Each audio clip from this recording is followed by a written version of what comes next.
Do I have really cool eyes? I have cool eyes, right? Thank you, God, for giving me the opportunity to make this video. Hello, for those of you who don't know, yes, we do have a Twitch, and today we're going to be checking our Twitch recap.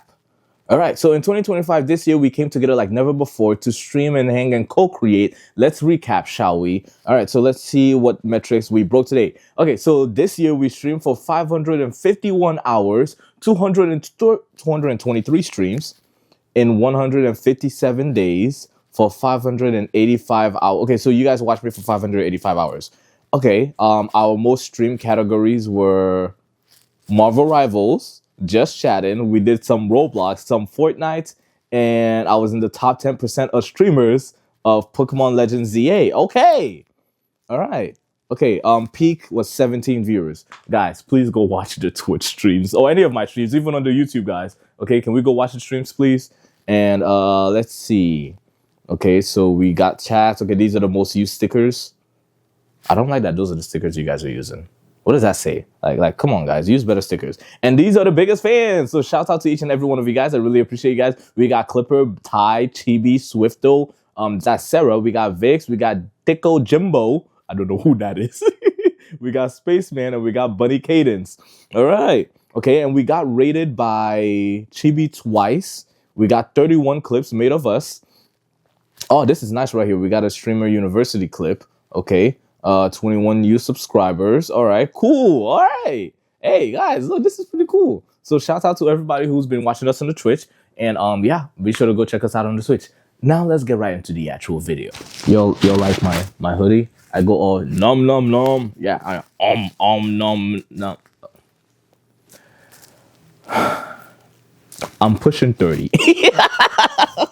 So it looks like we're going to immediately start off with Juliette. All right, this is a video from Juliette. Let's go ahead and see what she's been up to. Just read, our crew went into the jungle to hide and look for this bird that can help them with directions once they go into the sea to find the spot that they can launch into the sky from. Bellamy simultaneously found them and stole the golden stuff. The golden, was it the bird and the bell from Nolan's descendant? He was like, wait a minute, we can't stand this. Mind you, they had 3 hours to get their stuff together and go to this position so that they can be launched into the sky. Okay. But he said, no, I gotta go get the gold back. Because they beat up Nolan's descendant. They beat him up and they really bloodied him. And he's like, no, that's my friend, I gotta get your stuff back. And so he goes to the town and there was a man that was peeing into the ocean. He saw a poster of... Do you guys pee in the shower? Or just... Why do I... I'm sorry. That was the first thing that came to mind. Okay? Do you guys pee in the shower? Like, we all do it, right? We all do it, okay? Okay? I'm not weird. Stop. We all pee in the shower. Damn. Luffy's bounty and freaked out. He went into the tavern and said, oh my god, oh my god, oh my god, look at this guy, this little boy that you beat up. Look at his bounty. And they didn't believe him. They said, oh no, this is probably fake. He probably like printed it out himself because he wanted to make a reputation for himself and he's a liar, blah blah blah. Anyways, Luffy walks in. Him and Bellamy are like standing off, squaring up or whatever. Bellamy is this sort of I don't know its name in English, but he's like he bounces, you know? He shows off a little bit. The spring. I like that. Oh man, I have trouble figuring out English words too. My first language is French. His powers, and then Luffy with one singular punch plasters him to the ground, just flattens him. And Bellamy's crew is shocked, like, what are you doing, Bellamy? Get up, do something about this. Bellamy is unconscious, he's knocked out. Luffy is walking off with the gold, like with his sack and stuff, looking really cool. And then people are like, what are you doing? Stop it, where are you going? And he's like, to the sky, ever nonchalantly. Anyways, and then we do a jump to Buggy's crew. Buggy's crew are in a tunnel looking for something, and then they jump to Alvida with Buggy's crew. They're looking for Luffy, and then Ace shows up. Ace is eating, they're giving him food, and then he passes out eating the food. What happens then? Buggy's crew, this is our chance. This is Ace, the flame fist or whatever. Oh my god, I'm so excited. We should capture him. We'd make a reputation for ourselves.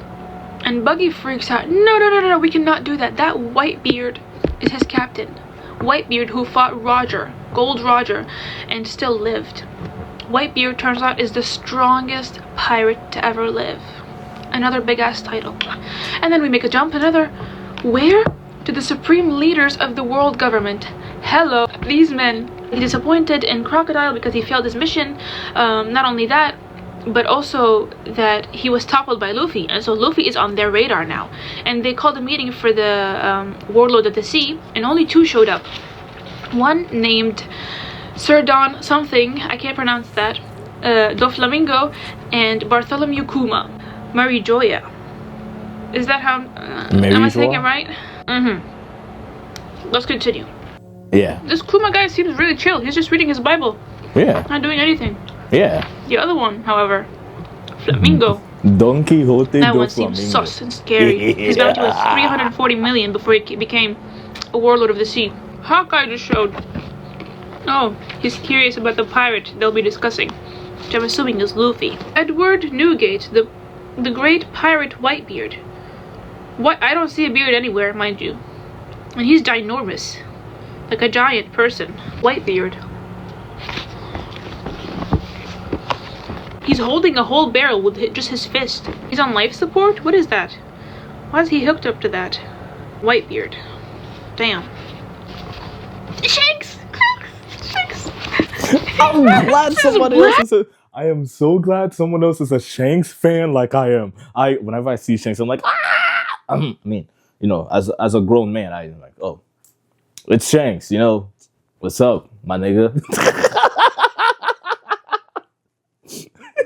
I love him, okay? Damn. Weird. Bro, the introductions are just giving me heart palpitations. And to think that some people skip this? Diabolical. He sat next to Luffy. And now he's after Luffy because he learned about the bounty. Same guy that Ace is looking for. Damn. So many introductions. They put wings on the merry-go. So the Blackbeard's crew showed up with the posters saying, hey, this you? And then the water started rising, and then the ship just shot up to the sky. But the water is like this, and the ship is going on the side of the surface, so they might just tip back and fall and die. Volume 26. What's with the morbid jokes, Juliette? You remind me a lot of Nico Robin. They're on the clouds? What? They're above the clouds. They're floating on the clouds. I'm sorry, what are we talking about? Like, what are the clouds? Watery? Oceany? Usopp winning? Well, you can walk on clouds. If I've learned anything from One Piece and Dragon Ball, is that clouds are walkable. Yes. And I think Super Mario also shows that you can walk on clouds. Scientifically speaking, you can walk on clouds. Don't go fact check this. I know what I'm talking about. I watch and read anime and I play video games. Clearly, you can walk on clouds.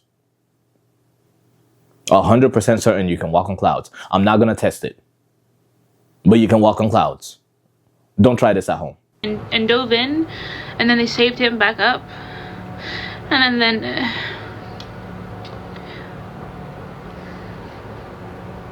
that octopus was like a balloon.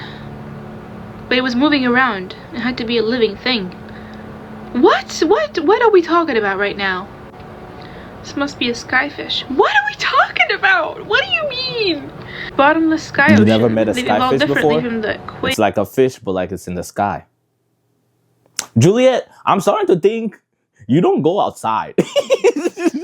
If you would touch grass, Juliette, you would see the skyfishes. Damn. Cousins. I'm just confusion, guys. Hi, you guys. Let's do a little. Another day. This is... I'm sorry. The way she said it. Hold on. Another day. Another sleigh. Why she so depressed? It's because of it's Impel Down, obviously, okay? But yeah, okay, so let's go ahead and see what Redhead Mari's been doing at Impel Down. My damn fucking emotions. GG's. I know it's not another day, but I finished the Impel Down arc of One Piece. Okay. And boy, oh boy, do I have a lot to tell you. All right. Do you guys remember when I said that the race against time structure really stressed me out in Annie's lobby? Uh-huh. This was worse. This shit took fucking years off my lifespan. Pun intended. We enter this prison that is very, very obviously a place that is meant to stomp out any hope of life whatsoever. And while it does have its comedic moments, because it's One Piece, so obviously it's going to have that, it is essentially each level is a test for Luffy and a question of how far are you willing to go for one of your loved ones. From the moment Luffy enters this prison, the tone of the story has completely shifted in my eyes.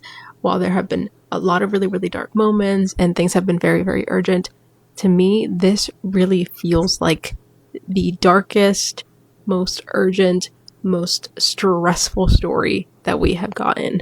The addition of the countdown to Ace's execution is probably one of the best things that I have seen Oda add to this, because it had me visibly stressed. Like, I might book an appointment with my therapist soon because of this fucking arc. Because in reality, it really just makes it so clear how pressed for time we are, and the pressure never lets up. One of the best parts of the story, though, is how Oda went about the addition of the new Kama Land.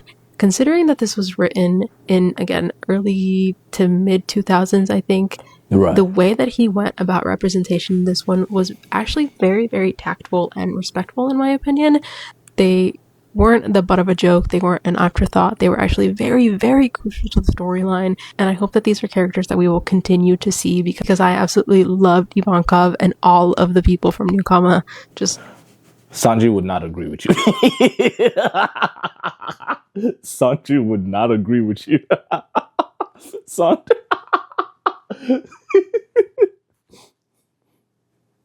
Wonderful, wonderful additions, and I love to see that even in this place that is meant to be so negative, that there was just a little pocket of happiness and hope, and the fact that it was rooted in freedom of expression and wonderful representation of sexuality and choosing who you are based off of what you feel inside. That was very, very well done, and I applaud Oda. You know what I just thought about? Freedom of expression of sexuality in hell, because that's what Impel Down is supposed to be. You know, it's supposed to be, Dante's Inferno, hell and stuff like that. And one of the places of hell, there are new Kamabankas. You could take what you want from that. Take what you want from that. Hey, take what you want from that. For doing this in a time where this sort of addition to stories was not common. I really feel like their presence added so much world building, because we got some information on the revolutionaries and also added another aspect of this found family trope that we continue to explore. Did she read? Oh, she's reading her notes. And it is really, really not lost to me that the most progressive character that we have seen so far is also a key player in the revolutionaries. Incredible. Why am I getting Then we also get the return of so many villains that we have encountered in the past, people that I would have never thought that I would be rooting for, and here I am praying and hoping to God that they will make it out of this fucking prison, because I need them to be there for Luffy, because Luffy does not have his found family right now and he needs all of the help that he can get. I can't have this review and not spend a good amount of chunk on it talking about Bon-chan, my king. My wonderful, wonderful, wonderful fucking king. He truly was such a star this arc, such a breakout star. His utter loyalty to Luffy went so far beyond anything that we've experienced so far, and no, that is not an attack on any of the Straw Hats. I adore them forever. It is just, I'm just trying to glaze Bon Clay right now, because truly, we have not seen this level of devotion to another character from anyone, and that's okay. But it is just so important to note that it is from someone that we wouldn't have expected it from.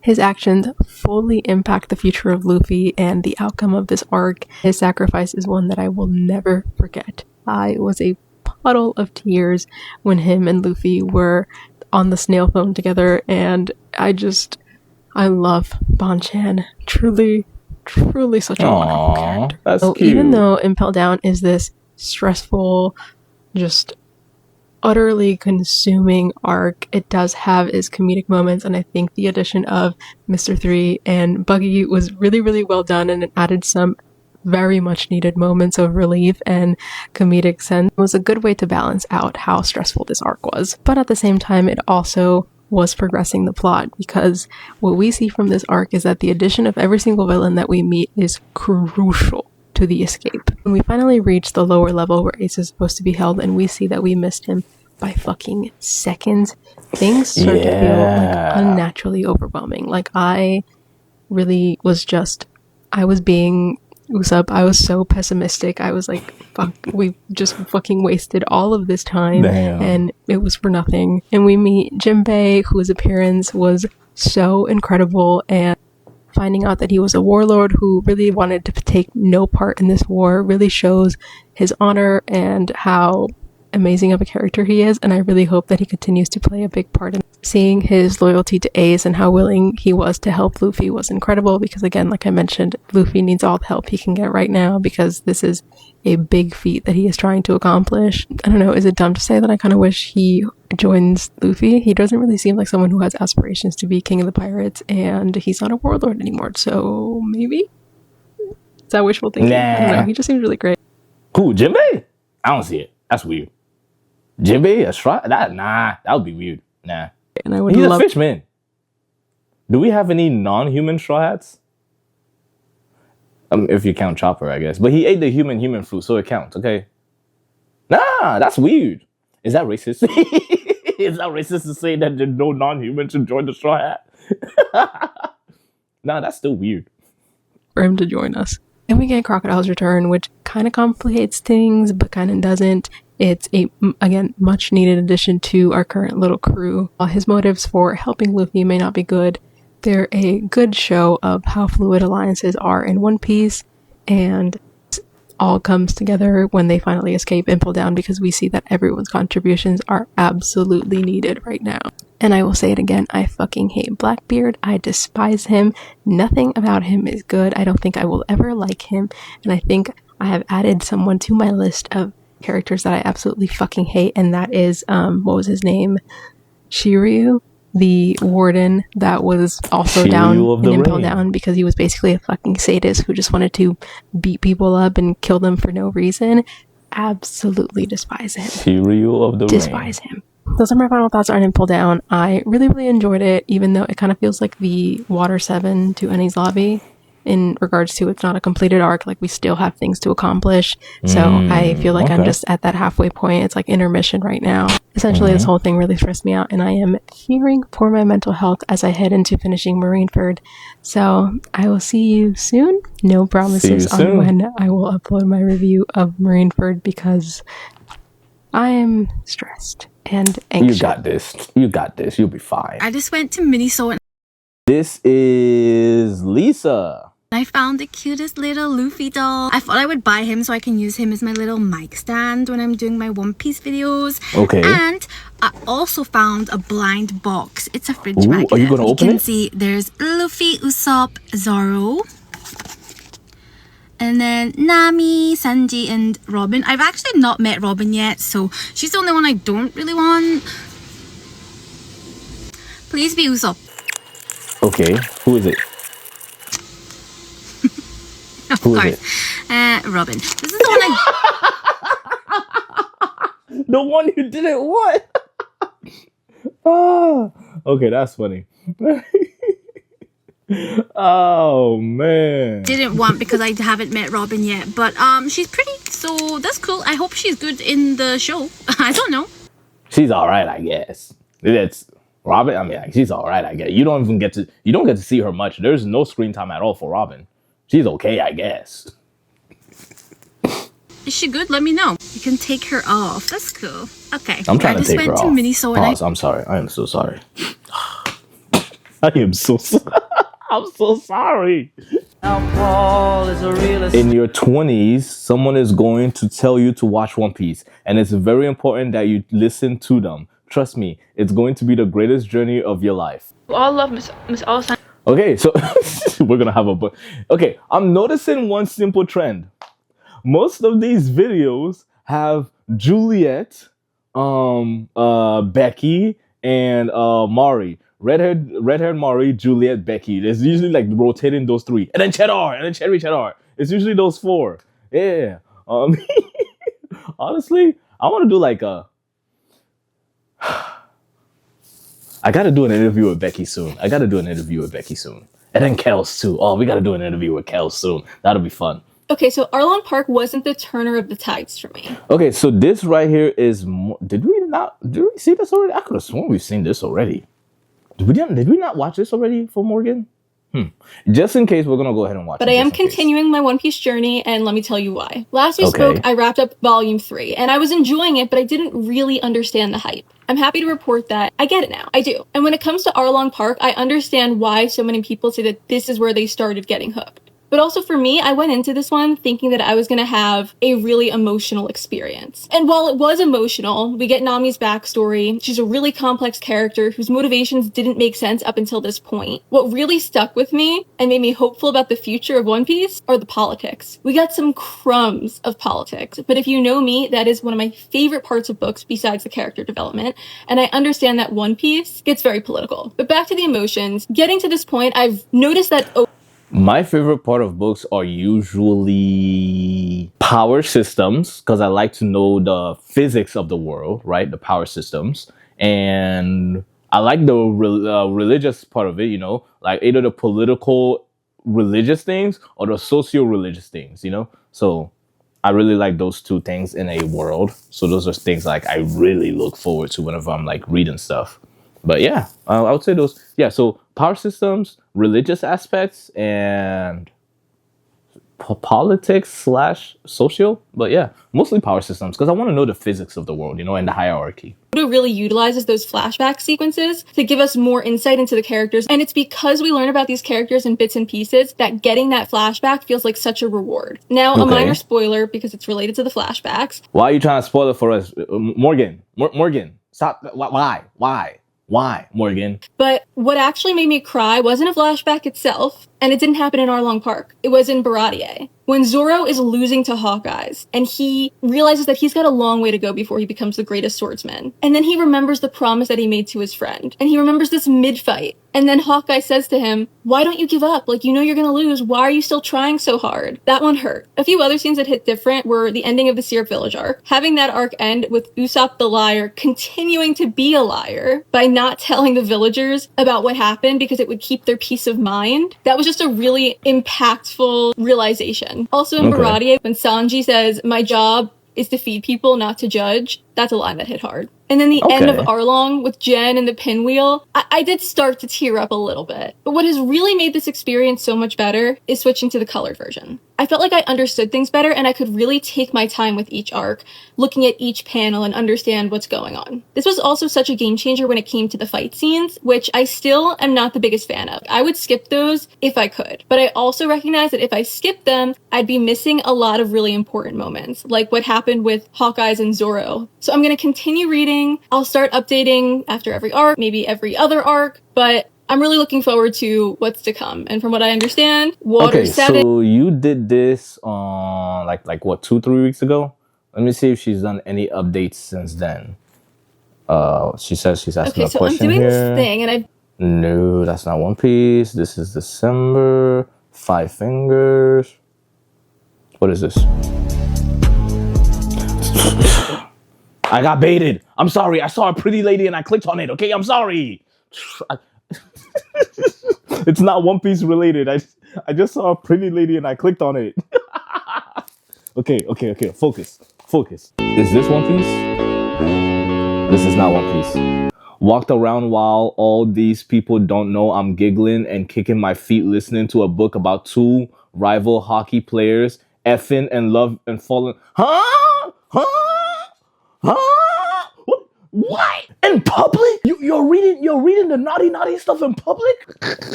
Y'all are strange. All I'm imagining is Morgan talking to somebody and then in the background. Okay, here. Hello, yes, I'd like to order a pumpkin spice latte. The name on it? Put Morgan. Hit me with your hockey stick. I like sorry, your I couldn't hockey hear you. Say that stick. again. Oh, okay. Yeah. Yes. Come no, over here, baby girl. no sugar. Ooh, just watch me use this hockey stick on you. I'm sorry, I'm distracted. Give me a second. I'm on a good part on this audio right now. Oh, you like that? Oh my. Oh no, not you, not you. I'm listening to an audiobook right now. I'm reading One Piece right now, Okay, my thoughts on each of the Straw Hats. All right, Sarah, tell us what and you in think. this video, I'm going to touch base about my opinions on all of I really like your glasses. They have like 1, 2, 3, 4, 5, 6, 7, 8 edges. That's so cool. Wow. the Straw Hats through the Skypiea arc, as well as I have a few more comments to make about Enel from Skypiea. Something that I wanted to add about Enel that just I think is interesting about his character was actually pointed out to me in the comments on my video about Skypiea, and that is that he is the first villain that Luffy actually doesn't technically defeat. He just decides to leave, and also that means that Luffy didn't technically stop him from achieving his goals. So yeah, okay, fair enough. Enel wanted to destroy Skypiea kind of just because he's a psycho, but that wasn't his main goal. His main goal was to get to the moon, which he still does. So it's like, yeah, Luffy saves Skypiea and achieves his goals, but Enel technically still achieves his goals too. So I just think that's interesting, and I'm curious to see if he comes back in the story and sort of what the ramifications of the fact that he gets away are. I also think Enel is interesting as a character because I think he's the first one that's truly just like a psychopath and actually just wants to kill people to kill people.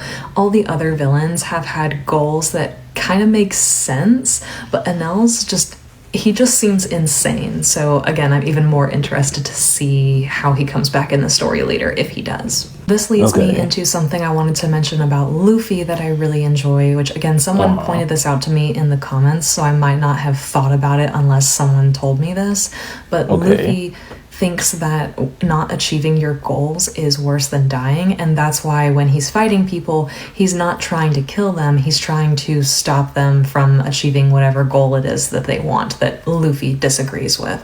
And I think that's really cool. And on Oda's part, I think maybe it's his way of making it so that our hero isn't also a murderer, which is nice, but then also it like makes sense within the story. Luffy is just one of my favorite Straw Hats in general because of this, and also his ability to clock people almost immediately. He is just a very good judge of character, and he does it so quickly. So I think that's really cool. And also I love that if he decides that you're sort of a good person, he will do whatever he can to help you achieve your goals, or if there's something getting in the way of you achieving your dreams, he will step in and help however he can. So I love Luffy. Another favorite Straw Hat of mine is Chopper, and I think it has a lot to do with just the fact that he's very cute, and also I sympathize with his backstory of kind of being an outcast and then finally finding friends. And so did you find any friends? Do you have friends now? That sounds mean. I just want to know if she has friends. Okay. Anytime that I see him being happy with the crew, it just hits me a little bit harder than anyone else because I know sort of where he's coming from. I love getting to see his growth. Like, he's maybe not as strong as the other characters, but he cares just as much as everyone else about being a strong pirate and being a real pirate. Robin also becomes one of my favorite Straw Hats, but that doesn't happen until after the next arc in the story, so I'm actually going to wait to talk more about why I like Robin until we get to talk about her backstory a little bit more. But Robin is very cool and one of my faves as well. Zoro is another character that I really like. There's a lot of moments, again, in a few arcs ahead that really highlight why I like his character, but I think in general, I love how loyal he is to Luffy, and I think this is made even better by the fact that he didn't want to be a pirate in the first place. So it's not like he's obedient to his captain because that's what pirates do and he's a good pirate. He respects Luffy so much that he will do whatever Luffy wants. I really enjoy Nami as a character, and surprisingly, my favorite thing about her is getting to see her grow in combat. And I say surprisingly because initially I knew that she was the navigator for our crew, and I thought maybe that she just might not get involved in combat at all and that her role would sort of exist outside of combat. But she is owning it, and I love seeing her grow in that way. I also Alright. enjoy Sanji. I've already talked about how I love seeing him come up with sort of clutch plans in the heat of combat. And as for his more like stereotypical role as the pervy character, it doesn't do anything for me, and I honestly kind of have to just ignore it. The way that I am tired of this Sanji slander. I am tired. I think this is gonna be my villain origin story. Justice for Sanji, okay? Justice for other perverts out. No, I'm not saying that. No, not justice for other perverts out there. Justice for specifically Sanji.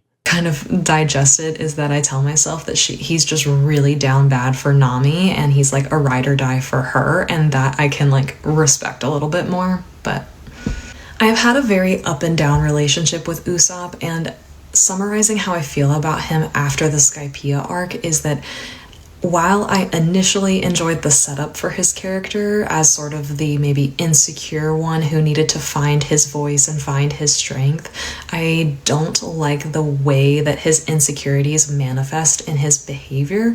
What I mean by that is that I can tell that he sort of maybe doubts the value that he has to offer the rest of the crew, and maybe has like some sort of imposter syndrome for being a pirate. But then he takes credit for things that he hasn't done and claims that he's the captain of this crew. And I understand that it's supposed to be like funny because his behavior is a little frustrating, but I don't know, I find it a little annoying. However, I do hope that he finds, some more confidence as we move on through the story. So we'll see how that goes. I also wanted to mention some of my favorite dynamics between the crew members. So first, my favorite is the sort of silliness that happens between Luffy and Usopp and Chopper. Mainly they like goof around together and do impressions of other people and make jokes or whatever. And I think I love this especially because Chopper gets involved in all of it, and I know how much it probably means to him to have friends like this. So I love seeing them just be silly together. I also love the tension that exists between Zoro and Sanji. Initially, I didn't like that they didn't get in the chat, guys. Now we all know the right answer to the question I'm about to ask, okay? Zoro or Sanji? Not in terms of power. I don't care who's stronger, okay? Not in terms of power. In terms of like who's better. Sanji, right? If you said Zoro, if you said, I'm already getting mad, bro. If you said Zoro, bro, if I hear one more person, Zoro over Sanji, oh my goodness, bro.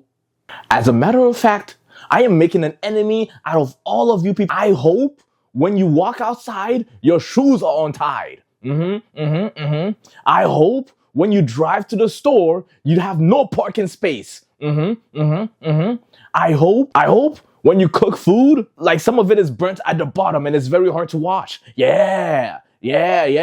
Bro, I am such an evil person. Bro, I would be like such a great villain.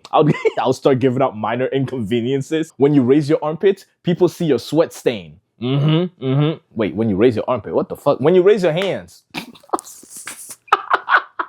I promise I'm a great villain. Wait. Along because I want everyone to get along. That's just kind of how I am. However, I think it makes sense because they're like the two strongest characters other than Luffy, so naturally they'd be like trying to one up each other. I think this leads to some very funny moments in combat, specifically when they're forced to sort of work together and they just like cannot figure it out. And it's like you would think that they would respect each other because of how strong they are, but they just like keep going back and forth. So I think that their dynamic is very funny. I think that's most of the updates I had on the Straw Hats, but as I continue through the series and have changes in opinions about any of them, I will check in again. So see you later.